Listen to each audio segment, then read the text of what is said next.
Assalamualaikum warahmatullahi wabarakatuh. Alhamdulillahirrabbilalamin. Assalatu wassalamu ala asrafil anbiya'i wal mursalin wa ala alihi wa sahbihi ajmain, amma ba'du. Sahabat penyari berdarah dimanapun kalian berada, mudah-mudahan tetap dalam keadaan sehat walafiat tanpa kekurangan apapun, dimanapun tetap semangat, optimis, berpikiran positif. Baiklah teman-teman, lagi-lagi Gus Wafi dikritik seorang bapak-bapak dengan tajamnya, dengan kerasnya. Bapak-bapak di sini nih mengatakan berterima kasih kepada Gus Wafi karena membongkar oknum Habib yang datang ke rumahnya, bahwasanya oknum Habib tersebut curhat dan cerita kepada Gus Wafi bahwa Mbak Alawi kalah dalam perdebatan nasab. Tiba-tiba di sini Gus Wafi menampilkan diri, memaju diri, membela daripada Mbak Alawi. Pertandanya itu teman-teman, seakan-akan di sini Gus Wafi mengatakan bahwa klan Mbak Alawi atau Robito Alawi ya, ataupun para Habib gitu, para habaib gitu loh, itu diselamatkan oleh seorang Gus Wafi. Ini menurut bapak-bapak di sini yang telah mengkritik daripada Gus Wafi, teman-teman. Bahkan bapak-bapak ini mengatakan berterima kasih kepada Gus Wafi karena apa? Membongkar tuh semuanya dari cerita dan kronologi apa yang Gus Wafi katakan, supaya teman-teman lebih mengerti dan memahami apa-apa yang saya sampaikan. Nah, kita cek langsung videonya teman-teman. Assalamualaikum warahmatullahi wabarakatuh. Sedulur dimanapun panjenengan berada, kali ini saya harus mengucapkan terima kasih kepada Mas Wafi. Oke, Mas Wafi ini garda terdepan dalam membela kaum Habib atau klan Ba'alawi. Oke. Dalam siarannya di Nabawi TV, Mas Wafi ini jelas ingin membela klan Ba'alawi. Namun secara tidak sadar yang terjadi, Mas Wafi ini justru menguliti klan Ba'alawi, sehingga dari situ kita sangat tahu bagaimana kualitas para Habib. Waktu di Nabawi TV tersebut, Mas Wafi mengatakan bahwa ada seorang fakir yang datang ke rumahnya untuk minta pertolongan. Pertolongan karena kaum Habib sudah merasa kalah, tidak bisa menjawab apa yang disampaikan oleh Kiai Haji Imaduddin terkait dengan nasab. Di situ Mas Wafi mengatakan Kiai Haji Imaduddin sebagai penuduh. Namun poinnya adalah dia mengatakan bahwa kaum Habib sudah kalah, tidak mampu menjawab persoalan nasab. Dari sini kita tahu kan bagaimana kualitas keilmuan seorang Habib. Lebih jelasnya ikuti atau simak apa yang disampaikan oleh Gus Wafi berikut. Izinkan kami mengajukan beberapa pertanyaan. Pertanyaan pertama, bagaimana kisah awal Anda terlibat dalam diskusi nasab ini? Bahkan Anda sampai dilibatkan dalam diskusi atau debat di Kesultanan Banten. Pada suatu malam ada sebagian teman Al-Fakir yang datang ke rumah, kemudian niat bersilaturahim. Setelah kita berbincang-bincang panjang, dia mengeluarkan statement, sekarang para habaib sudah kalah, tidak ada yang berani berdebat dengan si penuduh. Dari sini kita tahu, kita bisa menyimpulkan, bahkan bisa meraba-raba dengan mudah.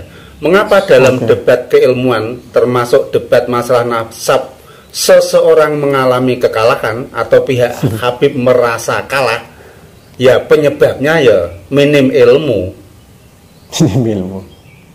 Saya ulangi, dalam perdebatan nasab, Habib kok sampai kalah, itu nggak ada sebab yang lain kecuali karena mereka minim ilmu. Selanjutnya kita bisa menyimpulkan kesimpulan yang berikutnya. Bagi siapapun yang minim ilmu, tentunya sangat jauh untuk dikatakan atau diakui sebagai seorang wali. Jauh banget. Betul, Pak. Bukan hanya itu saja, Gus Wafi juga menyampaikan bahwa banyak di antara para Habib, terutama yang muda-muda ini, mereka dalam berdakwah, dalam mengaji bukan semata-mata untuk menyampaikan ilmunya Allah Subhanahu wa Ta'ala, tapi banyak di antara mereka yang ingin dihormati orang lain, ingin disanjung oleh orang lain, tapi sayangnya semua itu adalah minim ilmu. Bahkan banyak di antara para habib yang muda-muda itu yang jarang belajar. Perhatikan video berikut. Banyak dari kalangan para sadaba alawi, terutama yang masih muda, yang kurang belajar, yang mungkin jadwal ceramahnya lebih banyak daripada jadwal belajarnya, yang terlena dengan pujian masyarakat sehingga melupakan belajar, yang terlena dengan penghormatan masyarakat sehingga kurang untuk menghargai orang lain, yang kurang mempelajari banyak ilmu sehingga pengen disanjung terus tanpa belajar ilmu agama. Makanya wajar banyak di antara para habib ketika mengisi sebuah acara pengajian tertentu, isinya adalah banyak cerita yang jauh dari referensi keilmuan, apalagi berdasarkan pada kitab-kitab tertentu.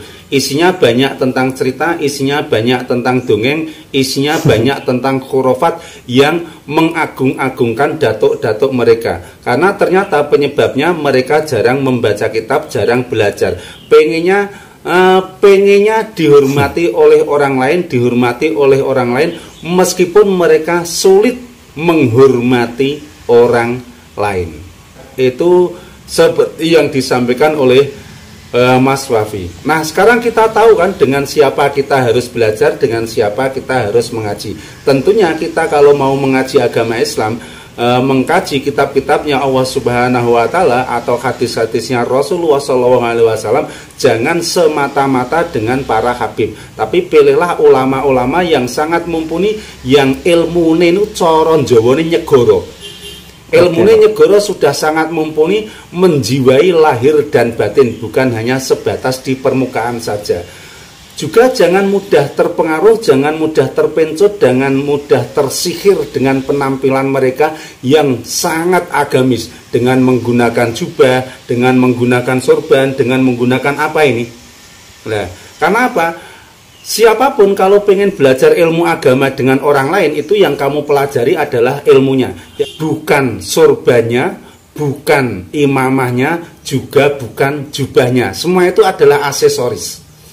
Jadi ketika ada seseorang ilmunya luar biasa, sangat alim, maka belajarlah dengan beliau-beliau itu. Namun kalau hanya orang-orang yang mampu menampilkan jubahnya indah, jubahnya mahal, imamahnya bagus, kemudian serbannya bagus, itu tidak ada pengaruhnya sama sekali terhadap tingkat keilmuan, dan kamu tidak akan mungkin bisa mengambil ilmu dari sorban tersebut. Tapi ambillah ilmu dari apa yang tersimpan di dalam batin mereka, di dalam diri mereka. Kalau di dalam diri mereka adalah ternyata kosong karena jarang belajar, jarang membaca ilmu, jarang membaca kitab, ya kamu tidak perlu belajar dengan mereka meskipun itu adalah seorang habib. Terima kasih Mas Wafi. Terima kasih Mas Wafi atas informasinya, dan jenengan saya sarankan untuk minta maaf juga kepada para habib yang semestinya, yang pengennya engkau bela, tapi ternyata kamu buka semuanya sehingga di dalam batinnya pun sampai hampir-hampir terlihat. Wassalamualaikum warahmatullahi wabarakatuh. Waalaikumsalam warahmatullahi wabarakatuh. Jadi gitu ya, menurut bapak-bapak ini, Gus Wafi ini bukan malah membantu ataupun mendukung daripada para habaib ataupun klan Ba'alawi gitu ya. Namun Gus Wafi di sini membuka kebobrokannya habib-habib muda gitu ya. Sehingga habib-habib muda itu jarang belajar, jarang ngaji, terlena kepada pujian-pujian masyarakat gitu loh. Maksud Bapak ini seperti itu penafsirannya teman-teman ya. Dan itu diucapkan oleh Gus Wafi sendiri. Artinya Bapak di sini itu bukan hanya tong kosong nyaring bunyinya. Bapak itu berbicara sesuai kenyataan, sesuai fakta yang ada, sesuai data, video gitu loh, yang diunggah oleh Nabawi TV. Di situ kan memang benar-benar fakta, real, bahwasanya Gus Wafi ya membongkar gitu loh kronologi apa sebenarnya yang terjadi, kenapa Gus Wafi itu masuk ke ranah pembahasan tentang nasab, pernasapan yang lagi-lagi viral itu. Ternyata ada seorang oknum Habib datang kepada Gus Wafi mengatakan bahwa para habaib sudah hampir kalah. Artinya kan memang nggak ada, benar kata Bapak itu, minimnya keilmuan sampai meminta bantu kepada orang lain tentang nasab itu sendiri, bahkan sampai minta bantu kepada orang lain yang dimana itu tidak ada sangkut pautnya. Itulah teman-teman, kalau kita belajar benar-benar cari gurunya, benar-benar perhatikan gurunya, diperhatikan, dilihat keilmuannya, bukan hanya casing yang kita lihat. Ya casing ya namanya casing, butuh juga casing. Namun kalau bisa itu benar-benar seseorang yang mumpuni keilmuan di bidangnya gitu loh.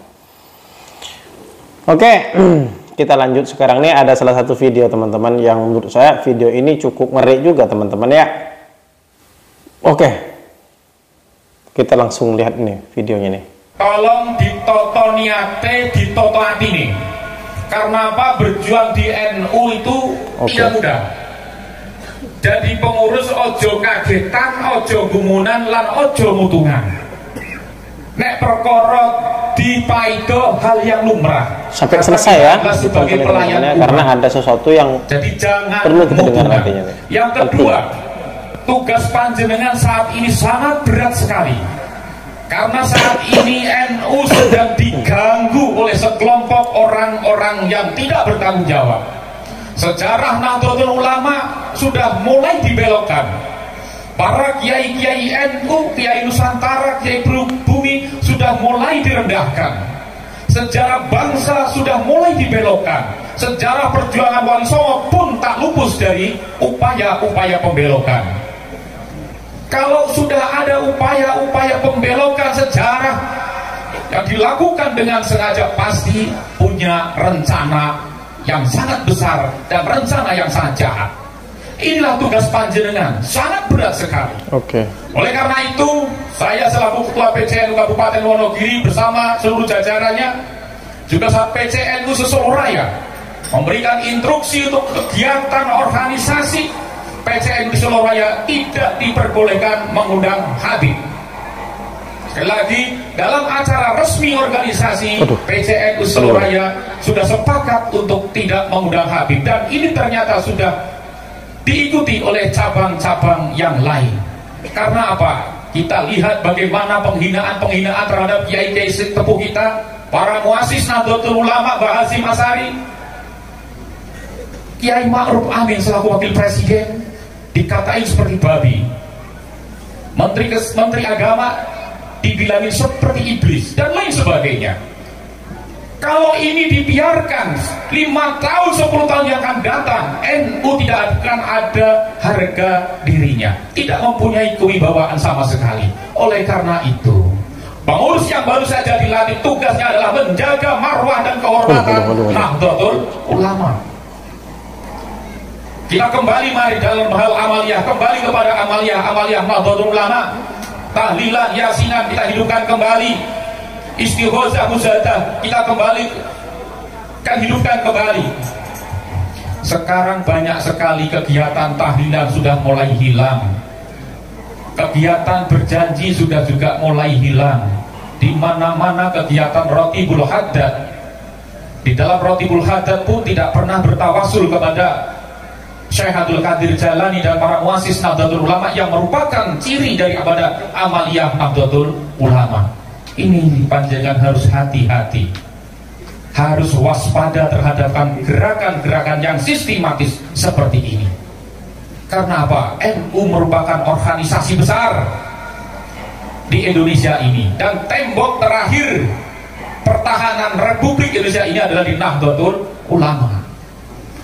Siapapun yang ingin menghancurkan Republik Indonesia ini, pasti yang ditembak dulu adalah Nahdlatul Ulama. Oleh karena itu sekarang NU sedang diganggu, dan tugas pengurus-pengurus ini, pengurus-pengurus yang baru saja dilantik, membentengi Nahdlatul Ulama demi keutuhan negara kesatuan Republik Indonesia. Saya kira itu sambutan dari saya. Sekali lagi saya ucapkan selamat kepada pengurus yang baru saja dilantik, dan selamat bekerja kepada seluruh pengurus yang baru saja dilantik. Kita terus bekerja, bekerja sama dengan pemerintah setempat dalam memerangi hal-hal yang tentunya sangat mengganggu keamanan di daerahnya. Saya kira itu, kurang lebihnya mohon maaf. Wallahumma biqil wa bitariq. Wassalamualaikum warahmatullahi wabarakatuh. Waalaikumsalam warahmatullahi wabarakatuh. Waduh, penting nggak informasi seperti ini teman-teman kira-kira?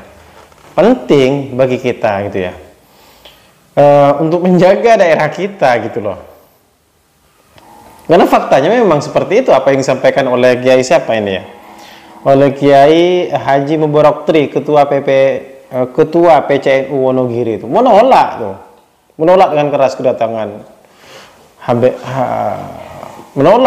Habib itu. Dan jelas kan apa-apa yang dipaparkan tadi itu. Itulah. Maka daripada itu sama dengan bapak-bapak tadi yang mengkritik daripada Gus Bovi dan apa yang disampaikan oleh Kiai Haji Mubarak Tri ini sangat penting teman-teman ya. Sangat penting. Oke teman-teman semuanya, silakan berikan komentarnya, pendapatnya di kolom komentar. Terima kasih yang sudah hadir. Terima kasih juga kepada yang sudah mensupport. Kalau suka video ini silakan di subscribe, like, comment, and share. Assalamualaikum warahmatullahi wabarakatuh.